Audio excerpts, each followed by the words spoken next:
So friends, here we have Archana with us who underwent Lasik, and she was asking me a lot of questions related to her recovery, related to possibility of complications. So let's discuss it today. So recovery after Lasik. It's actually really quick, which means most of the activities that a normal person does, you can go back to within a few days itself. As you can see on this bar graph, when you have undergone a Lasik or a femto Lasik, within one day itself, you can start your normal activities like driving, cooking, going out, starting with your computer work. However, as far as computer work is concerned, we do ask you to reduce the amount of computer work to a few hours rather than 8 to 10 hours per day in the first week itself. And then gradually you can increase the number of hours that you will be spending on the computer. That is just to make sure that you don't feel too tired if you're working excessively on the computer in the first week of the surgery itself. The other activities like putting water in your eye, washing your face, washing your hair, swimming, hot spas, jacuzzi, heavy workouts, after Lasik and femto Lasik, these are the activities which you can go back to after around 2 weeks. If you have undergone Smile Lasik, then these activities you can go back to within actually a week itself. So basically, as I said, that recovery period is actually very quick. The only precaution that somebody has to take is to make sure that nothing dirty enters the eye in the first week, and that is why we restrict some of these activities after the Lasik to ensure that there is no risk of infection. So that brings me to what are the risks after the Lasik and what are the possible complications if at all somebody can develop.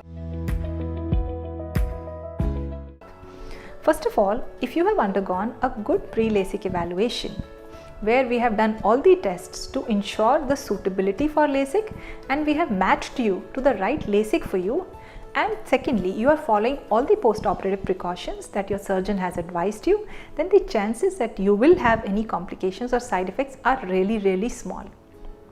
Some people may complain of dry eye. For example, now dry eye is something which is very common these days because we tend to spend a lot of time with gadgets. We are in air-conditioned atmospheres, and all of these by themselves are risk factors for dry eye. So usually, depending on the professional requirements, we ask the patients to keep putting lubricating drops for 6 months to a year. And post that, if there is a requirement, that will be more or less dependent on your profession rather than Lasik. The risk of dry eye is lesser with Smile Lasik compared to with other Lasiks where we don't create a flap. The other problem that some people may complain of is night vision issues. Again, the most important factor which leads to night vision issues is actually the pupil diameter. If somebody has a large pupil, then we usually don't even advise Lasik. However, some people, even when they don't have large pupil, may have initial night vision issues, and that is dependent on the type of power that has been corrected and also the aberrations inside the eye. Some of these things usually settle down with time as our brain adjusts. We call it neuroadaptation. So if you're experiencing them, please do not be worried, just give it some time and it may settle down with time. Dry eye may also contribute to night vision issues, so you make sure that there is no dryness in the eye. Right? Heaviness of the eye, some people may experience in the first few weeks while your eye is still recuperating from the procedure, and especially if you are also sustaining yourself to a lot of computer and mobile activity. So that can lead to some tiredness and heaviness, and it is a better idea to restrict yourself from excessive activity. The other serious complications like infections, post-Lasik ectasia, etc. are very rare, and chances of them happening are actually so rare that most of the time, if the pre-operative workup and post-operative the precautions have been taken properly, then it is negligible.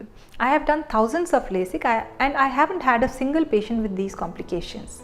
But having said that, yes, there is a slight risk that these things can also happen. So to reduce the risk of complications, it is very important that you undergo a good pre-Lasik evaluation.